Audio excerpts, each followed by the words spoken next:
제가 건축 부분하고요, 그다음에 감리 부분, 안전 파트, 소방으로 크게 4개로 분류를 했어요.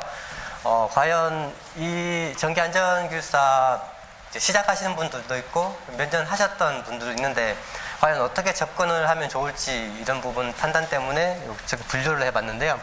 건축 부분에는 건축 전기 설비 부분과 그 감전 부분, 방폭, 방제, 내진이나 피대 쪽 그 부분들이 다 포함된 부분이 건축이고요. 그다음에 순수 그 산업안전보건법이나 안전 관련된 부분, 그다음에 감리 파트, 여기 이번에는 없는데 소방 파트 이렇게 분류가 가능하더라고요. 그래서 우리가 1교시 10문제, 2, 3, 4교시 4문제를 선택을 해서 문제를 푸셔야 되는데 건축 쪽 관련된 문제가 8문제, 4문제, 5문제, 4문제로 출제를 돼서 예전하고 비슷하게 건축 쪽 파트하고 건축 전기 쪽 파트하고 그다음에 안전 파트를 봤을 때 한 7대3 비율로 지금 최근 추세에 맞게 출제가 되었다는 분석이 나오고요. 그래서 안전 파트하고 감리나 소방 파트보다는 건축 파트를 좀 더 공부를 좀 더 많이 하셔야 되는데 그 하루에 뭐 10시간을 공부한다 그러면은 7시간은 건축 전기 쪽에 분류되는 부분들을 좀 공부를 해 주셔야 되고 그다음에 한 3시간 정도는 안전 쪽 관련된 좀 파트를 공부하시는 게 더 합리적으로 효율성 있게 공부하시는 거고요.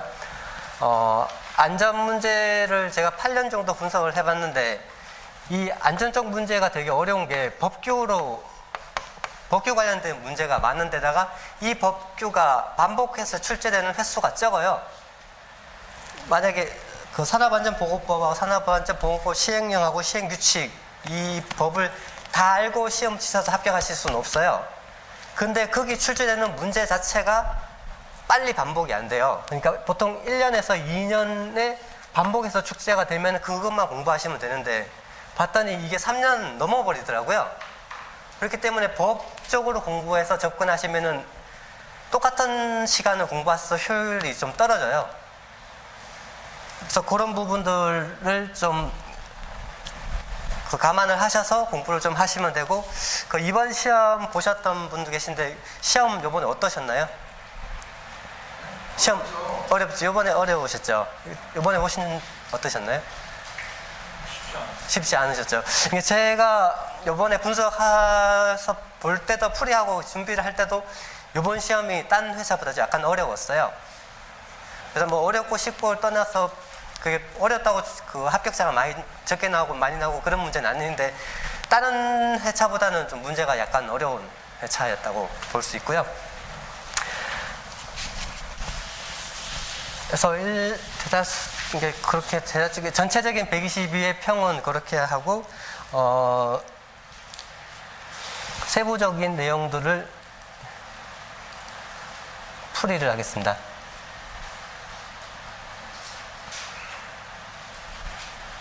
그 1교시 보면은 이런 부분하고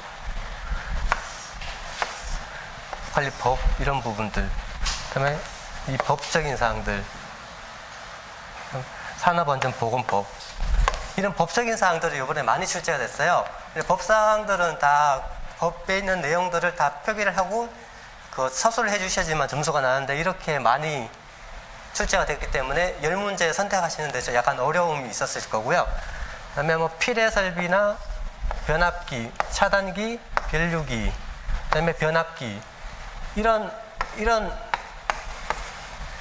건축 전기 설비 부분이면서 그 필해 설비나 변압기나 차단기 CT 같은 경우는 120회차도 나오고 122회차도 또 나왔거든요.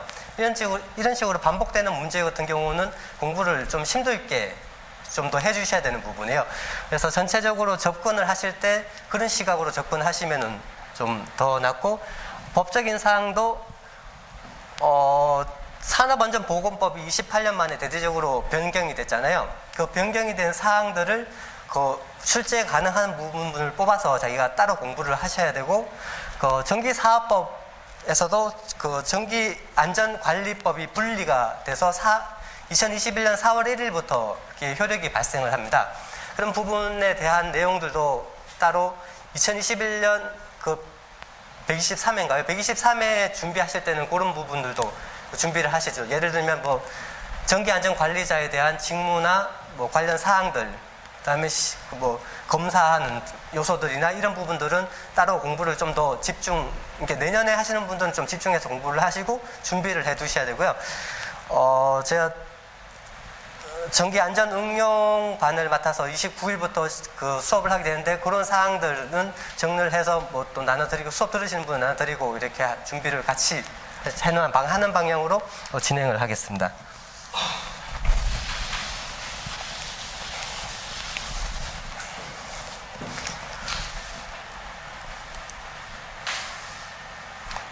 네, 1번 문제부터 보시면은 안전인증 대상 보호구와 자율안전 확인 대상 보호구를 구별해서 설명하라고 그 문제가 나왔는데, 그 안전인증 대상은 크게 세 파트로 나눠져 있습니다.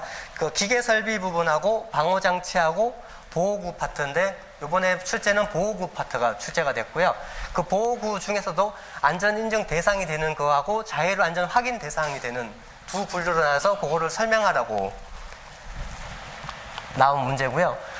이 문제는 어쨌든 안전인증을 하려면은 안전인증 대상이 되는 거는 사람 인체에 대한 눈, 코, 입, 귀, 머리, 몸, 팔, 다리, 뭐 그 안전장갑, 안전화, 그다음에 방진 마스크, 귀마개, 안전모, 기타 이런 부분들에 대해서 안전인증 대상 보호구가 되고요. 자율안전 확인 대상은 안전인증 대상 보호구 중에서 자율적으로 확인이 가능한 부분에 대한 부분을 묻는 말이었는데, 이거 잠수기 같은 경우에는 그 지적해 주신 것처럼 삭제된 내용이 맞습니다. 이 부분은 좀 삭제를 해서 빼셔야 되는 문제고요. 자율안전 확인 대상 보호구, 그러니까 이런 문제가 나왔는데 아까 말씀드린 것처럼 이 회차 나왔던 문제가 요 변경된 법규 사항 때문에 출제가 되는데, 이 문제는 당분간 안 나와요. 1년, 2년 내로는 안 나옵니다. 다른 출제가 가능한 문제가 하도 많기 때문에 굳이 이 문제를 또 낼 필요가 없어요. 그러면 다른 분들 다 이제 내용을 아시기 때문에. 그러면은 이것들을 이런 유사한 문제나 이 관련된 문제는 어떻게 접근하고 준비를 해야 되냐 그러면은 자율안전 확인 대상 보호구 같은 경우는 KCS 마크가 있는데, 이 마크에 대한 법적인 사항들은 어떻게 적용시켜야 되는지, 부착 제도는 어떻게 되는지, 이런 사항들을 추가적으로 공부를 하셔야 되는 거죠. 그런 사항들을 추가적으로 공부를 하시면 되고,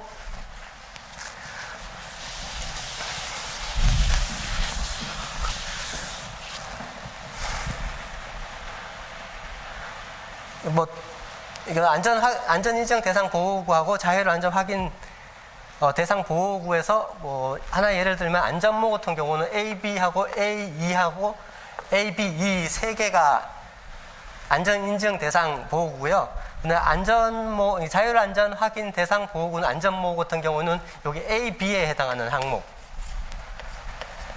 요것만 자율안전으로 분류되는 그런 이해 같은 거를 첨부해 주시면 다른 분들보다 좀 추가적으로 점수를 좀 받을 수 있는 그런 부분들이 되겠습니다. 하고 이 사항은 복귀적인 내용이고, 이게 얘도 지금 시행령 이게 아니고 74조 3항에 요 내용이 있거든요. 이런 내용들이 제가 여기 책자에 보니까 28조에 나와 있다고 이렇게 돼 있는데, 이게 옛날 조금 시간이 지난 책이라서 그런가 봐요. 근데 인터넷 찾아서 법규를 실제적으로 찾아보니까 74조 3항에 있는 내용이고, 다음 회차에 준비하실 때는 기계설비나 방호장치 쪽을 준비하시든지, 아니면 자율안전 확인 대상 보호구에 대한 그 부착 제도, 이런 부분을 공부하시는 게 더 효율적인 공부 방법입니다.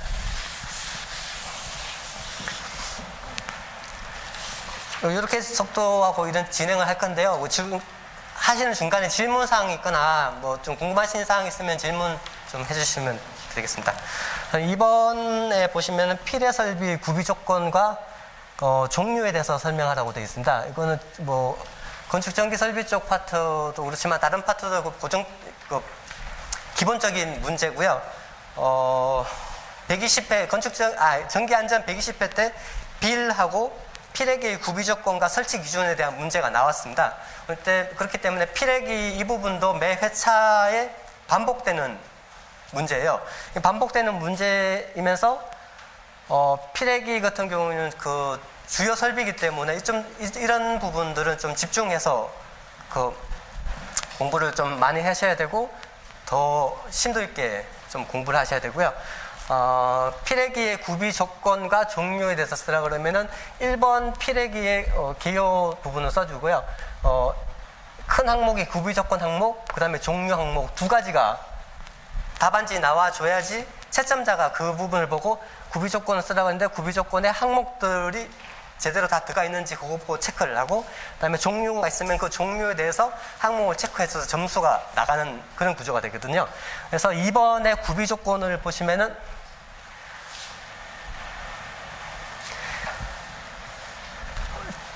필액기가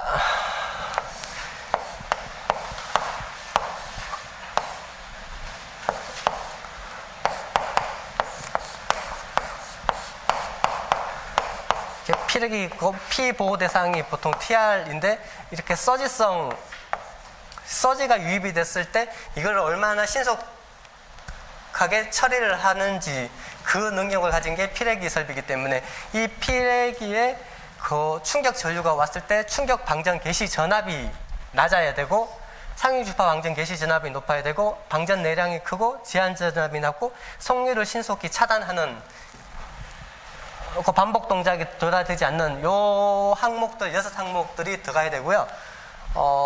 이 내용들을 넣어주시면 좋은데 이 항목들이 지금 다 들어가기는 양이 너무 많아요.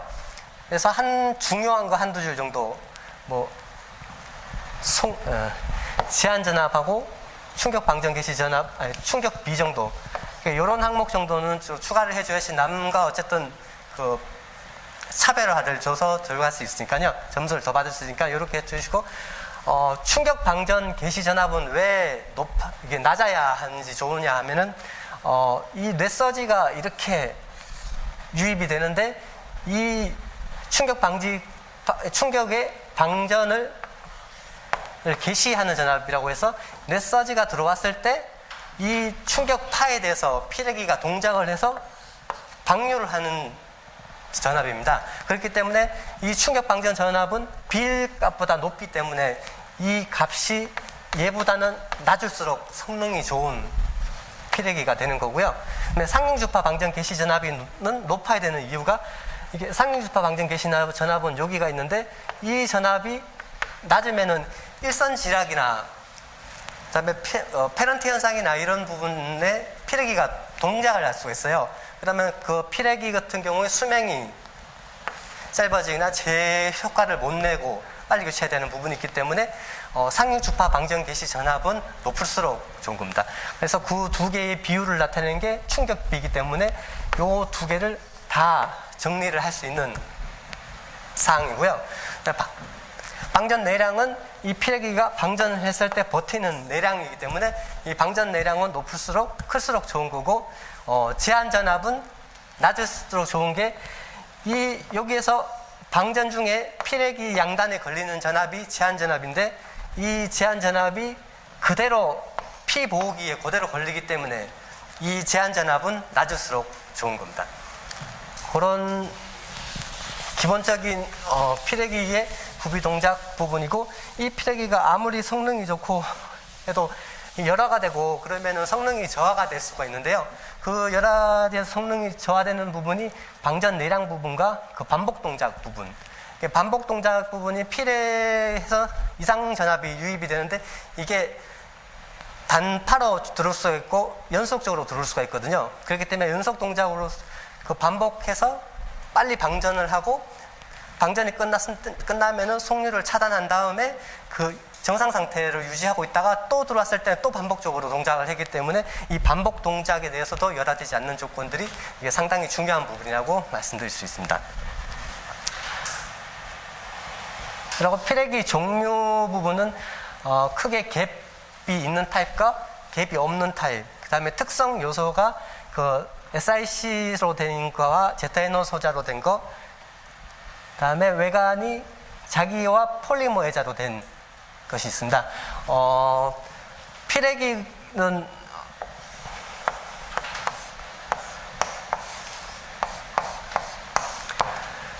이렇게 특성 요소가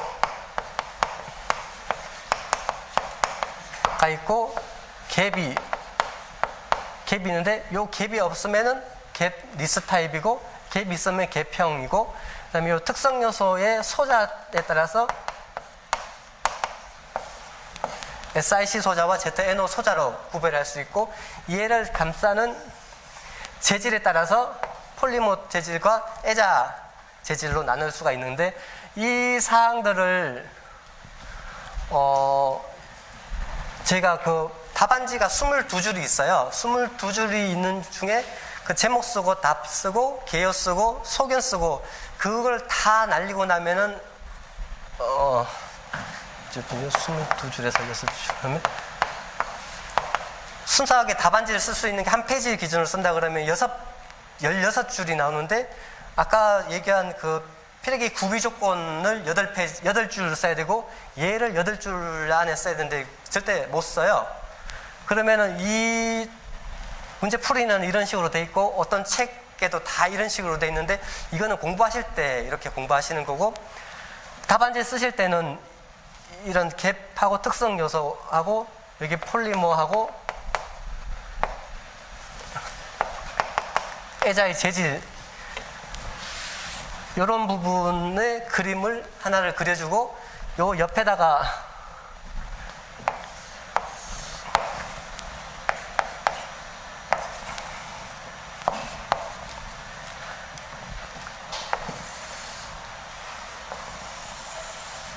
이런 그림, 그 교과서에 있는 그림 있잖아요. 이 그림을 그려주면서 요 특성을 그냥 넣어주는 게 가장 좋은 방법이에요. 그 다음에 여기서 얘가 SiC 소자하고 얘가 ZNO 소자에 대한 특성을 표현을 해주고, 요 부분에 대해서 그럼 SiC 소자하고 ZNO 소자하고 특성을 갖게 해주고 사용하려고 그러면은 그 갭 타입의 그 피레기를 써야 되는데, 갭 타입의 피레기는 저희가 22.9kV 쓰는 게 아니라 154kV 이상에 쓰거든요. 그러면은 얘가 이런 식으로 갭 타입으로 특성도 표현해주고, 여기에서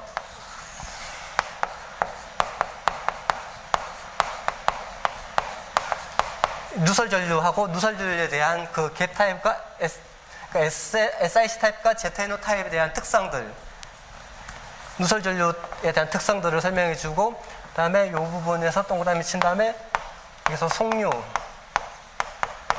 이런 부분을 해서 이렇게 표현을 해주는 것들이 답안지 쓰실 때 더 좋은 방법이에요. 시간도 줄일 수 있으면서 이 내용에 대해서 8줄 안에 이걸로 설명을 할 수가 있거든요. 그래서 누설 전류를 하는데, 누설 전류 부분에서 이렇게 땡땡 해놓고, 그 갭은 스위치거든요. 이게 스위치인데 스위치가 있기 때문에 갭 타입은 누설 전류가 없어요. 그러니까 이런 식으로 하면 이해가 되잖아요. 그 다음에 갭 리스 타입은 갭이 없기 때문에 바로 누설 전류가 항상 존재를 하거든요. 그래서 이런 부분을 하고, 이게 속도가 이게 느리다, 이런 부분을 표현해주면 이 그림 하나로 이 특성에 대한 내용들, 이런 부분들 다 녹여서 표현을 하실 수가 있어요. 그러니까 이런 식으로 설명을 하셔야지, 한 문제에 보통 7분에서 8분, 1교시 문제 같은 경우에 7분에서 8분 안에 한 문제를 풀어야 되는데, 이렇게 그림 그려서 표현하지 않으면은 이 많은 내용들을 그러니까 8줄 안에 쓰지도 못할 뿐더러 이 시간 내에 다 쓰시지도 못합니다. 그렇기 때문에 이런 식으로 표현을 해주셔야지 그 점수도 7점에서 8점 가까이 받으실 수가 있고요. 이런 식으로 정리를 해주시면은 고득점을 받을 수 있습니다. 나중에 강의하실 때는 네. 이런 형태로 그러니까 이거는 정리를 할 때, 공부를 할 때 이렇게 보시는 거고요.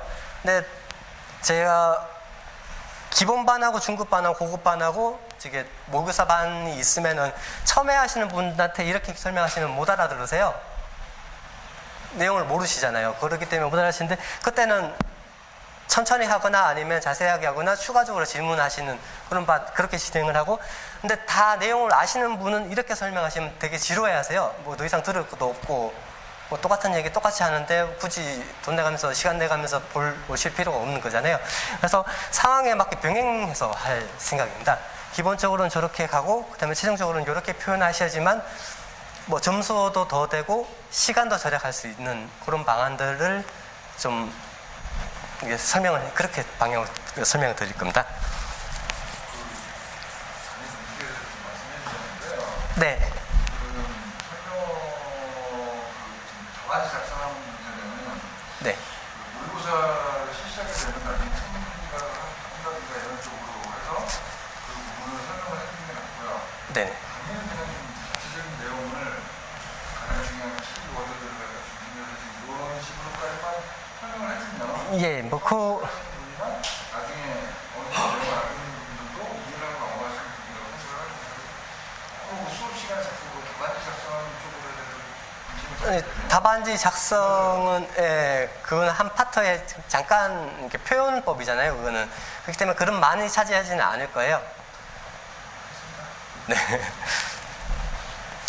그리고 여기 사항 중에 제일 중요한 부분이 뛰어난 비직선 저항 특성, 이런 표현들은 꼭 추가를 해주셔야 되고요. 나머지 뭐 구조가 간단하고 가리기 저렴하고 뭐 이런 부분들은 크게 중요한 사항이 아니니까 뭐 중요도가 떨어지고, 그다음에 키워드가 되는 부분이 열폭주 이런 부분들에 대한 사항들은 표기를 해주고, 그 그림 내에 그림이나 답안지 작성하실 때 그 열폭주라는 내용하고 열폭주에 대한 설명 한 줄 정도는 적어 주셔야지 되고요. 그래서 이 필액의 구비 조건과 종료 이 부분은 그 10점짜리 내용에서는 상당히 함축적으로 쓰셔야지 점수가 많이 나가실 거예요. 아니면 그냥 일반적으로 쓰셨어는 그냥 일반적인 점수 4.5점대 점수가 나갈 거고요. 유입 변압기 고장 여부를 진단하는 방법에 대해서 설명하시라고 놨는데, 유입 변압기 같은 경우는 절연물을 그 절연지하고 프레스보드하고 절연유로 구성되는 복합 유전체를 사용하는 것을 유입 변압기인데, 유입 변압기가 이 부분에 대해서 열화가 진행이 되는데, 그 열화가 진행되는 부분을 정기적으로나 기계적으로 판별을 하는 거죠. 고장은 정기적, 기계적, 열적, 화학적으로 열화가 진행이 되는데, 그 열화 진행되는 부분이 정기적으로 부분 방전 시험과 누설 전류 측정 시험,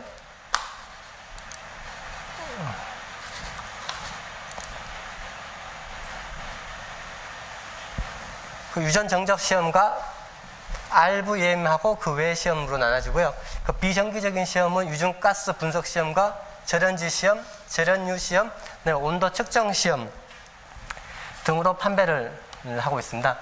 이 내용도 1교시 문제로 고장 여부 판단에 대한 세부 사항들을 다 설명을 할 수 없기 때문에 항목 정리선에서 끝내야 될 문제고요. 특히 그 절연유에 열화할 때 그 절연의 가스가 그 6가지 여기 가스가 발생을 하는데, 그 C2H2 아세틸렌 같은 경우에는 아크시 발생되는 그 가스로서 그 소량만 발생해도 그 변압기의 열화가 심각한 열화를 초래하기 때문에 그런 부분들은 그 신속하게 점검과 교체를 해줘야 되는 부분이고요. 그런 부분들을 좀 설명을 해주시면 될 것 같습니다.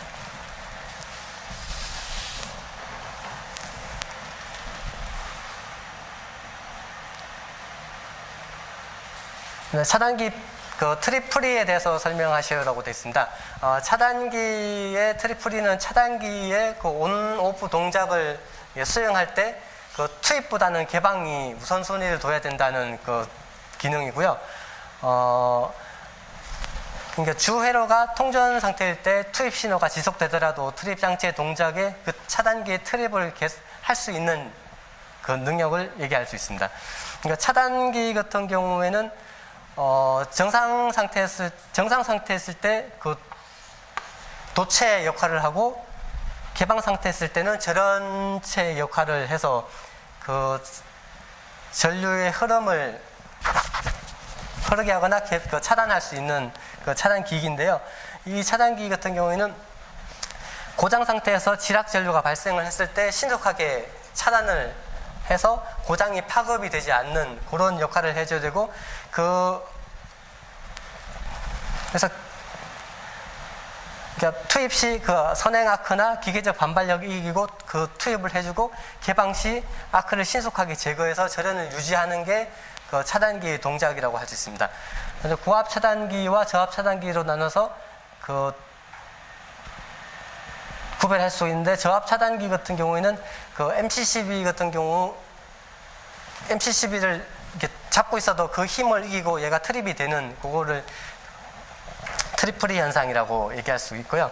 그 내용의 트립 방식, 그러니까 트립 방식은 이 문제에 대해서 직접적인 관련은 없는데, 트립 방식 같은 경우에 직류 트립, 콘덴서 트립, 정류 회로 트립, 전류 트립, 그다음에 무전압 트립 방식이 있는데, 이 트립 신호가 왔을 때 그 기계적으로나 정기적으로 차단을 할 수 있는 그 능력을 그 차단기 트리플이라고 할 수 있습니다.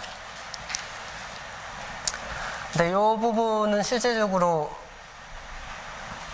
내용이 그렇게 많지는 않아요. 범위로 봤을 때는 한 페이지로 표현하기는 좀 작은 양이고, 그 안티 펌핑이나 뭐 그런 부분이 더 중요하고 더 내용적인 기술적인 부분이 많은데, 이번에 시험에는 그냥 차단기 트리플이에 대해서 나와서 그냥 간략하게 설명을 해주면 될 것 같습니다.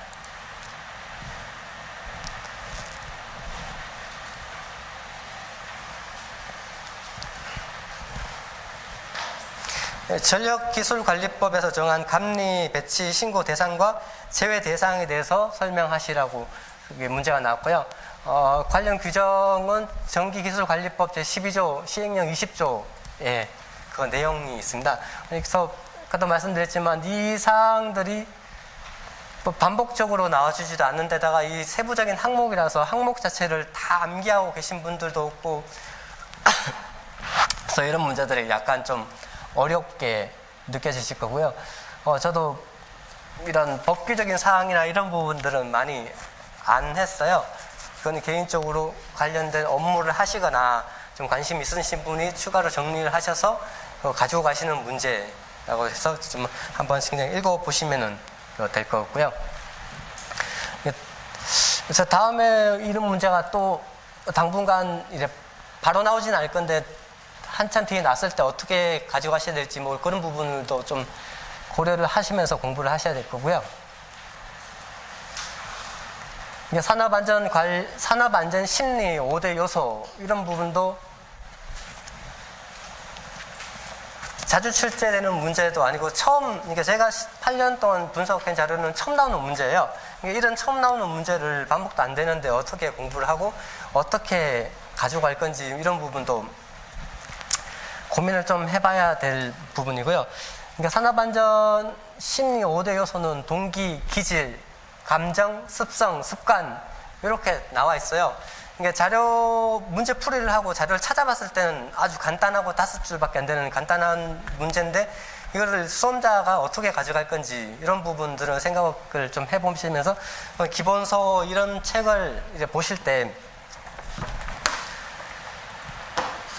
한 번 읽고 이래 넘기면서 이 첫자만 따서 그래서 뭐 이렇게 엠테크 이런 식으로 뭐 이해를 한 다음에 이 책을 반복적으로 공부를 하실 때 요거는 그냥 딱 진짜 2초만 보시고 이 키워드만 보고 넘어가셔야 돼요. 이 문제를 계속 기억하시고 이름 수백 개를 가지고 가실 수는 없거든요. 그리고 이 문제가 뭐 그렇다고 해가지고 그 다음 회차나 그 다음 회차에 선생님들 그 합격하실 때까지 출제된다는 보장도 없기 때문에 그냥 간단하게 2초만 알고 그냥 넘어가야 될 문제고, 이걸 깊게 공부하신다는 건 상당히 좀 비효율적인 부분입니다. 그렇다고 이 부분이 전기나 안전 쪽으로 이제 심도 있고 뭔가 기술적인 내용이 있는 부분이 아니잖아요. 그러니까 아니기 때문에 그걸 다 가져가신다는 건 상당히 어려워요. 이런 부분에서 안전 심리 쪽 부분이기 때문에 뭐 하인리 도미노 이론을 적용시켜 보면은 불완전한 행동 이 부분에 그 심리가 영향을 준다. 뭐 이런 식으로 해서 불완전한 원인은 이런 식으로 표현을 할 수 있다. 뭐 그렇게 풀이를 해주시는 방향으로 추가적인 내용들을 좀 넣어주시면 다른 분들보다 1, 2점 조금 더 받으실 수 있고요.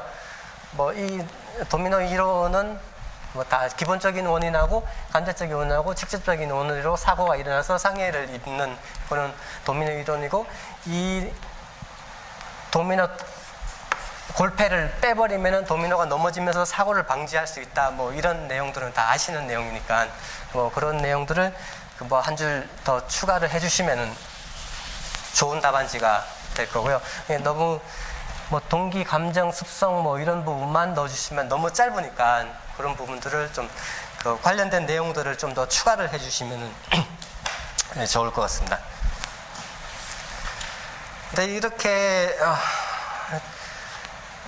원래 10시부터 해서 1시까지 해가지고 3시간을 하기로 했는데 1시간이 지금 없어져 버려 2시간으로는 지금 이 내용을 다 못해 드려요. 뭐 하는 데까지만 좀 설명을 좀 드리도록 하겠습니다.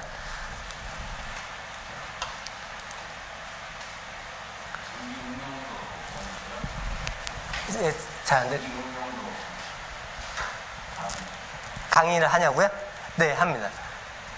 그러니까 전기 응용하고 전기 안전하고 건축 전기의 세 파트를 보게 되면은 상당 부분이 겹쳐요.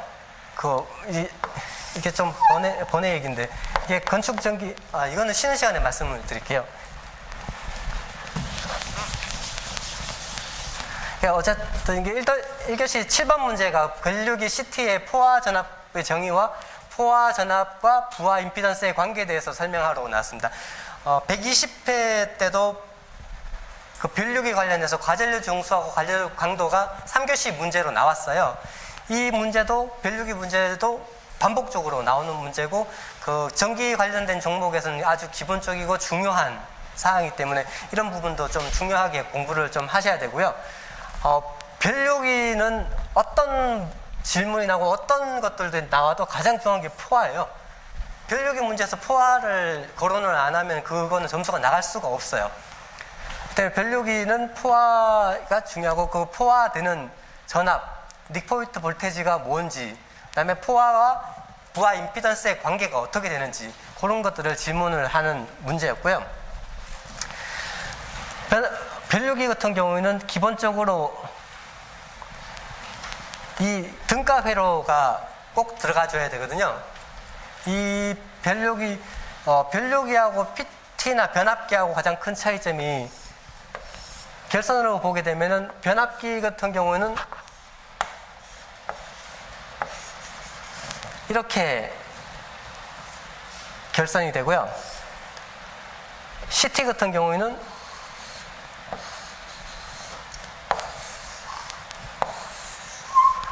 이렇게 차이점이 있어요. 변압기는 단자를 2개를 가져가고 CT는 1개만 가져갑니다. 그러니까 이 차이점이 있어서 얘는 전압, 얘는 전류가 정전압, 정전류로 출력을 보내서 변성시켜서 얘는 계전기용으로나 계측기용으로 쓰는 거고요. 그다음에 여기는 그 부하가 필요로 하는 전압으로 변성을 시켜서 쓰는 설비입니다. 그래서 CT 여기서 중요한 게 그 포화라고 하는데, 그러면은 TR하고 CT하고 차이점을 봤을 때 CT는 그 포화가 중요한데 그 변압기는 포화를 그렇게 중요하게 많이 다루지는 않잖아요. 그 중요하게 이게 다루는 그 차이점이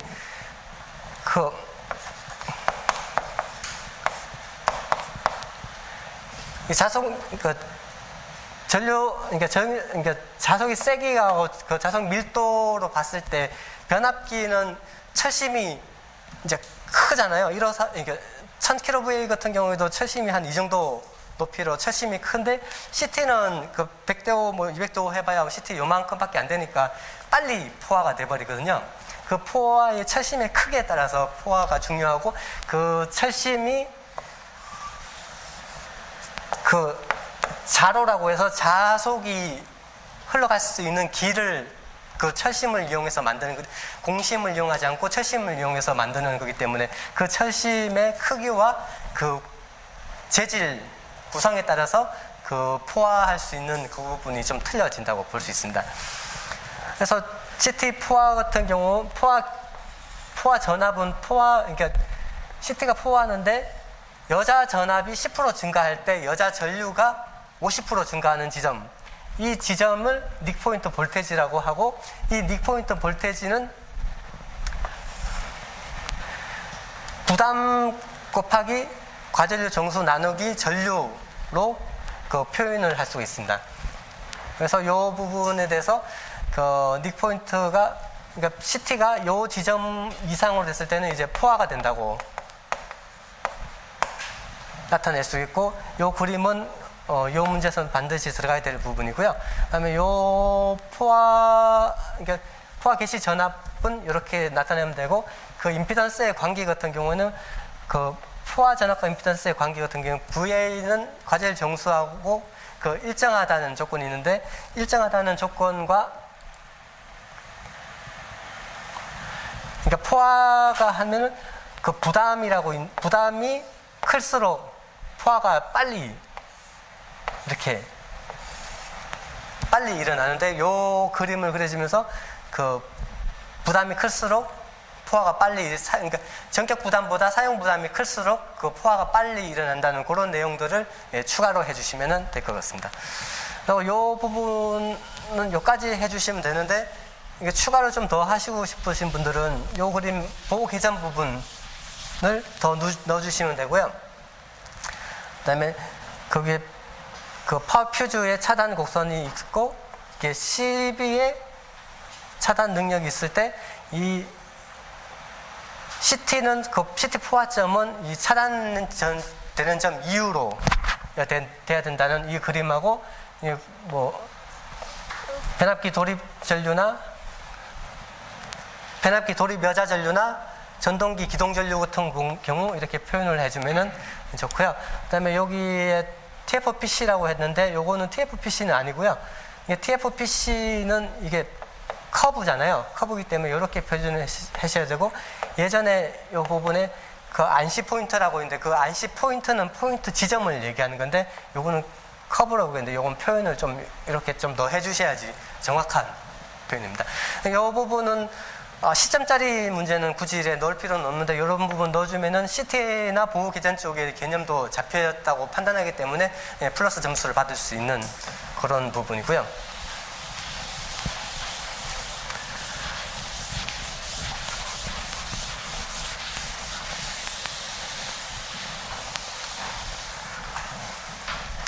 그래서 CT는 그 매 회차 120회, 122회에서 매 회차 출제가 되기 때문에 이런 부분도 계속 좀 공부를 좀 심도 있게 해주셔야지 좋은 점수를 받을 수가 있습니다. 수변전 설비의 내진 설계에 대해서 설명하시라고 문제가 나왔는데요. 수변전 설비들의 종류가 많이 있는데, 그 설비들의 내진에 대한 설계는 어떻게 하는지, 그런 부분들을 그 답변을 하시면 되고요. 지질은 지진동으로 인해서 건축 전기 설비의 기기 및 배관의 활동 전도 낙하하지 않고 기기 및 배관의 건축물에 견고하게 고정 혹은 정착하는 것을 목적으로 한다고 되어 있습니다. 여러분, 기본적인 사항들이고, 내진 문제가 나오면은 여기 이 기본 그림이 있어서 이 기기가 있는데, 이 기기를 기준으로 해서 정착부가 이렇게 되고 기본이 되는 그 앵커 볼트로 고정을 해서 이렇게 설비를 구축을 했을 때 지진이 발생을 하면은 이 힘이 이게 인장력과 전달력 두 개의 힘으로 분류를 해서 해석을 할 수가 있어요. 그 해석을 했을 때 이 기기 자체가 설계 지진력으로 얘를 버텨서 정착부 부재력보다 허용 내력이 크면은 얘가 기기가 지진이 오더라도 흔들리지 않고 버틸 수 있다고 판단을 하는 거거든요. 그래서 그 부분에 뭐 앵커 볼트를 쓰든 기초를 쓰든 아니면 상위 보강, 하위 보강, 그 다음에 측면 보강을 해서 그 설비의 안전도를 높이는 그게 수변전 설비의 내진 설계에 대한 기본 이론이라고 생각하시면 되고요.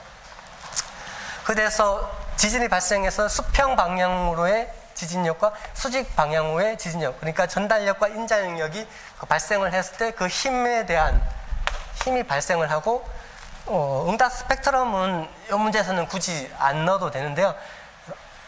그 그러니까 구조물에 대해서 최대 지진 응답을 고유 진동 주기로 변화시켜서 그 함수로 그 힘을 나타내는 표현하는 건데 실질적으로 여기서는 그러니까 꼭 필요한 부분은 아니고요. 이 부분이 실질적으로 내용적으로 들어가야 되는 부분입니다. 아까 말씀드린 것처럼 그 앵커 볼트나 지지 금구류 같은 거를 고정을 한 다음에 그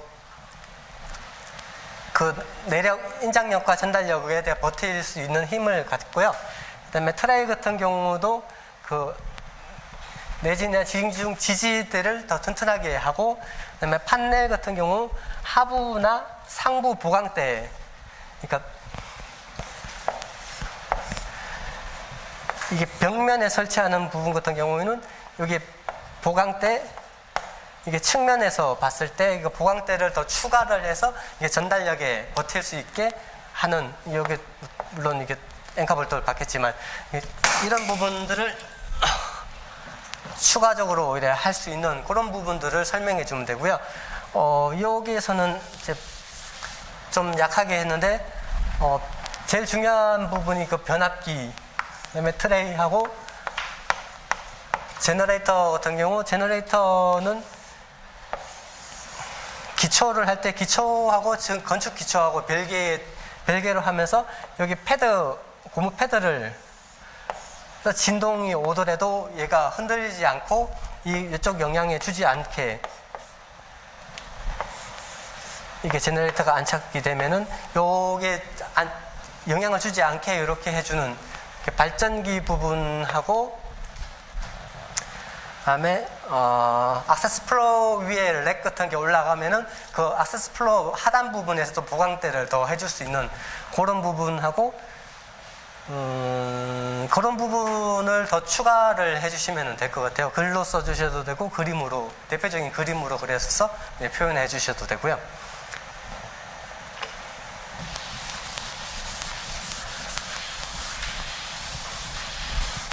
내진 같은 경우에는 전기 안전 부분도 그렇고 건축 전기 쪽 부분도 그렇고요. 계속적으로 출제가 되고 중요한 부분이기 때문에 좀 공부를 좀 계속 해 주셔야 되고요.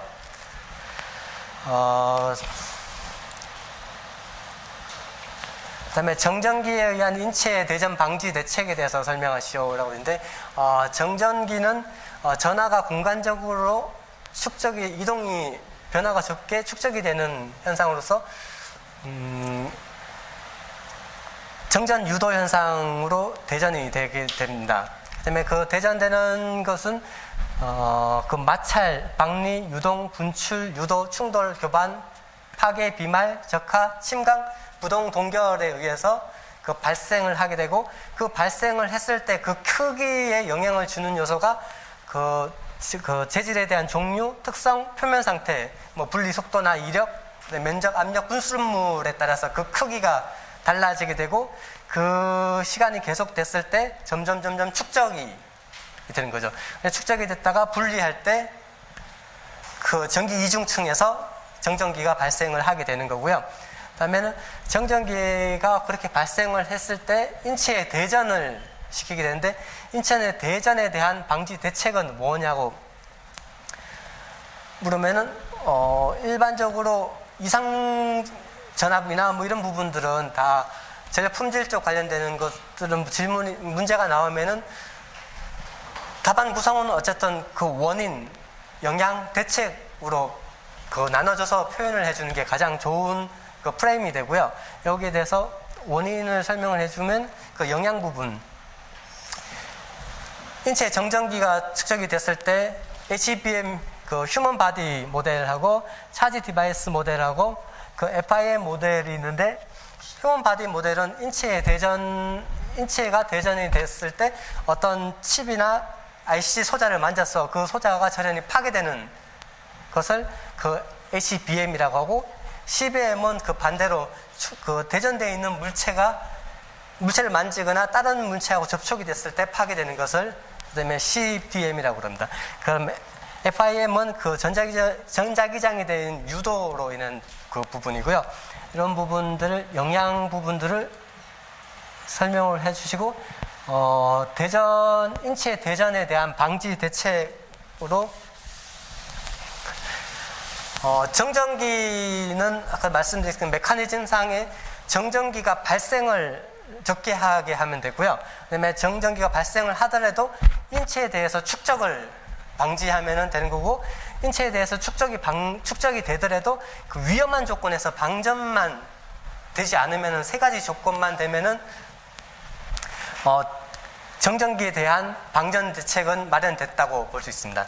그래서 정전기의 발생을 방지하기 위해서는 그 대전 방지제, 뭐 섬유나 수지의 표면에 흡수성이나 이온성을 부여하는 방법과 체내에 대전된 물체의 표면의 금속이나 그 도전성 물질로 덮어 역학 현상이나 방전을 억제하는 방법, 이 방법을 들 수가 있고요. 그다음에 축적을 방지하는 방법은 손목 보호대나 정전화나 발목 접지대나 재전 보고를 통해서 이 축적된 전하들을 대지로 방류를 해버리면 축적을 막을 수가 있는 그런 방법이고 접지 저항 같은 경우는 그 10의 6승 옴 이하로 하고 뭐 실제적으로 실무에서는 그 현장에서는 10의 3승 이하로만 유지해주면 된다고 그렇게 나와 있더라고요. 그다음에 등전이 접속, 접지하고 등전이 접속하고 이런 부분에 대해서 인체에 해줄 수 있는 부분이고 손목 접지대 같은 경우하고 발목 접지대 대전 방지용 안전화 같은 경우는 그 현장에서 이제 많이 사용을 하시는 부분이기 때문에 잘 아실 거고요. 그다음에 위험한 조건에서 방전을 방지하면 되는데 위험한 조건이 그 건조한 상태에서 이런 부분이 많이 발생하기 때문에 겨울철에 많이 발생을 하잖아요. 그래서 그런 부분에는 가습이 65% 이상 유지하고 그 주위의 인화성 물질이나 그런 부분을 제거해서 위험한 조건에 주위의 위험한 조건을 제거하는 방법으로 그 인체 대전 방지에 효과를 줄 수가 있습니다. 이렇게 크게 세 가지 파트로 나눠서 이렇게 설명을 해주시면 될 것 같고요. 소견이나 이게 개요 부분은 제 개인적으로 이제 쓴 부분인데 한번 읽어보시고 뭐 이런 부분을 넣으시면 좋고 아니면 본인이 생각하시는 이게 중요한 부분이나 그런 거 있으면은 이제 더 첨가를 하시면 될 거고요. 그냥 제 개인적인 소견이 이런 거니까 한번 읽어보시면 될 것 같아요.